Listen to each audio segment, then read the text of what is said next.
Pourquoi ils salissent Baal? Pourquoi ils salissent Baal? Ils font sortir tous ces dossiers qui incriminent Baal. Pourquoi aujourd'hui on fait passer Baal pour le mauvais de l'histoire partout? Que ce soit dans les multimédias, dans les musiques, dans les... Voilà, on associe Baal à tout ce qui est mauvais. Pourquoi les gens là, ils sortent des dossiers et apparemment tout le mal qu'ils font, c'est au nom de Baal. C'est parce qu'ils veulent éloigner les gens de Baal en réalité. C'est que vous ne comprenez pas. C'est-à-dire que ces gens-là, ils sont très malins. Quand ils veulent t'éloigner de quelque chose, ils salissent cette chose de sorte que toi-même tu en sois dégoûté. Mais quand tu vas dans la Bible, les histoires de la Bible, on te fait comprendre que Baal était un concurrent à Yahvé. On peut également constater que beaucoup des lieux de culte de Yahvé dans la Bible sont tout à fait officiellement d'anciens lieux de culte jadis voués au dieu Baal. Certes, pendant les siècles qui suivront les époques dont nous parlons, Yahvé va lutter contre les autres cultes de Baal et participer à les faire disparaître. Mais il ne va pas le faire en tant qu'antithèse, comme on nous l'affirme encore trop souvent. Il va le faire parce qu'il est un concurrent de ces dieux Baal. Baal et Yahvé concourent dans les mêmes catégories, pour les mêmes pratiques, dans les mêmes lieux. Ils ont même plusieurs fêtes en commun, le texte en parle. Les similitudes entre ces deux cultes sont si nombreuses que la Bible ne se gêne d'affirmer très explicitement que bien souvent, les hauts lieux de Baal étaient immédiatement reconvertis pour devenir des hauts lieux de Yahvé lorsque ces lieux étaient conquis et leurs prêtres tués. Ces lieux étaient immédiatement récupérés pour devenir des lieux de culte de Yahvé. En fait, c'était Baal qui était le bon, en fait. Et il y avait, justement, le gars que ces gars-là invoquent là, c'est lui qui est le sanguinaire dans l'affaire. Tu vois, non? Donc, l'animosité entre Yahvé et Baal, c'est ça qui est la continuité jusqu'aujourd'hui.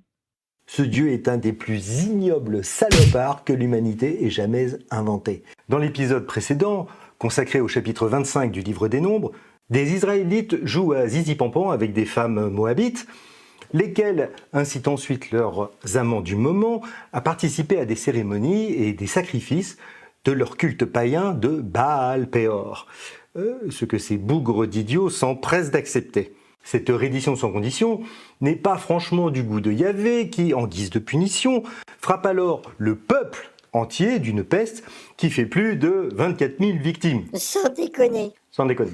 Donc, Yahvé s'attaque à Moïse et lui dit en substance: Bon, dernière mission pour toi avant de claquer, tu vas aller me massacrer ces salopieux de Madianites. Voilà donc les 12 000 clampins du Yahvé's Fan Club, partis pour trucider les hommes d'un peuple dont le seul crime est, je vous le rappelle, que certaines de leurs femmes ont zigouni piloupilé avec des Israélites et que ceux-ci, envoûtés par leurs prouesses amoureuses, se sont laissés aller à participer à des cérémonies religieuses consacrées à un autre dieu que le leur. On tue tous les hommes valides, on détruit tout ce qu'ils ont construit, on pique toutes les richesses, dont le bétail, et on fait prisonniers femmes et enfants qui serviront d'esclaves. Lorsque Josué revient au camp après avoir laminé l'armée madianite, eh bien Moïse l'engueule copieusement. Pourquoi, après avoir exécuté les hommes du peuple de Madian, n'a-t-il pas également trucidé les femmes? Selon lui, s'ils ont prévariqué, c'est parce qu'elles les ont niquées. Oh, ça va. Bah quand même. Donc, quick. Mais là où ça devient franchement immonde, c'est quand il précise dans les versets suivants: « Tuez donc tous les enfants mâles. Ne laissez la vie qu'aux petites filles qui n'ont pas partagé la couche d'un homme, et qu'elles soient à vous. » Pardon? Oui. Il est bien en train de donner l'ordre de supprimer tous les petits garçons? C'est ça. Mais c'est dégueulasse. Je ne te le fais pas dire. Mais au fait, pourquoi il dit de garder que les petites filles vierges afin qu'elles soient à eux? Ça veut dire quoi? On se le demande. Bon, en fait, évidemment que non. Le but de cet ordre est bien de faire de ces pauvres gamines des esclaves sexuels. Et du coup, elles sont combien? 32 000. Pardon, j'ai pas bien entendu. Combien? 32 000. Ah oui, d'accord. Donc les 12 000 gars pourront disposer, comme ils l'entendent, de 16 000 petites esclaves sexuelles dont ils viennent de massacrer les pères, les frères, les mères, enfin toute la famille. Exactement. C'est chouette, non? Ça vous ennuie si je vomis?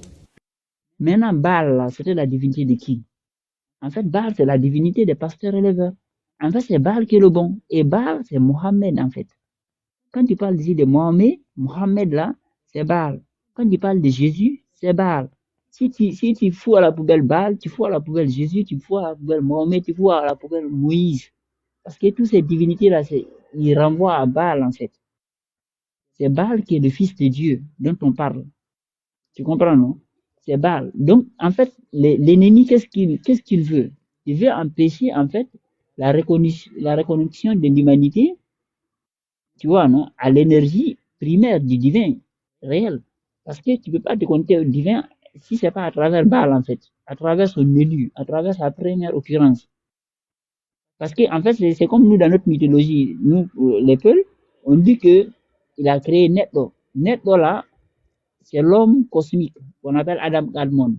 Maintenant, l'homme cosmique a créé, a regardé en lui-même, c'est-à-dire qu'il s'est projeté lui-même en lui-même. Il a fait Kikala. Kikala, c'est Adam. Mais Kikala, c'est l'équivalent Kikala, c'est l'homme microscopique qui est équivalent à l'homme macroscopique, tu vois, non? Maintenant, à lui-même, l'homme macroscopique, Adam Kadmon, il y avait un second self. Mais l'homme macroscopique, Adam Kadmon, est équivalent à Genon, à l'éternel.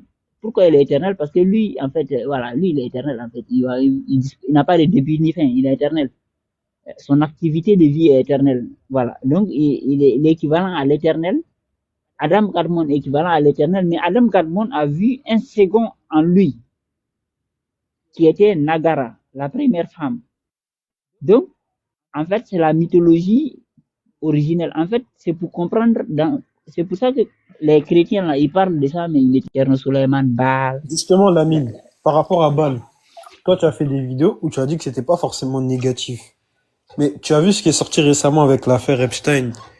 C'est toujours Mais une justement, communauté à laquelle on affilie des sacrifices d'enfants, etc. Comment t'expliques ça? maintenant, justement, tu crois que les gars, là, ils sont bêtes. Les mêmes coupables qui vous sortent des dossiers chaque mois pour dire, ouais, on est coupable, on a chopé des gens. Donc, voilà, c'est nous, c'est nous, on bouffe vos enfants. Voilà les dossiers qui prouvent que c'est nous, on le fait. Tu crois que ces gens-là, s'ils voulaient vraiment cacher ça, ils n'auraient pas pu. Déjà, c'est les Américains même qui ont signé un papier pour le faire sortir. C'est-à-dire que le même gars qui est soi-disant incriminé dedans comme Donald Trump, c'est lui-même qui a signé le papier pour que ça sorte. Donc, mais ce qui sort, c'est qu'en fait, ils sont en train d'orienter la mentalité mondiale vers quelque chose. Mais les gens, ils se laissent guider comme des moutons. C'est-à-dire que les gens, ils ne voient pas l'anomalie dans le fait que le gars qui a le dossier incriminé, c'est lui-même qui signe pour que ce soit dit un dossier sort. En fait, les gars là, quand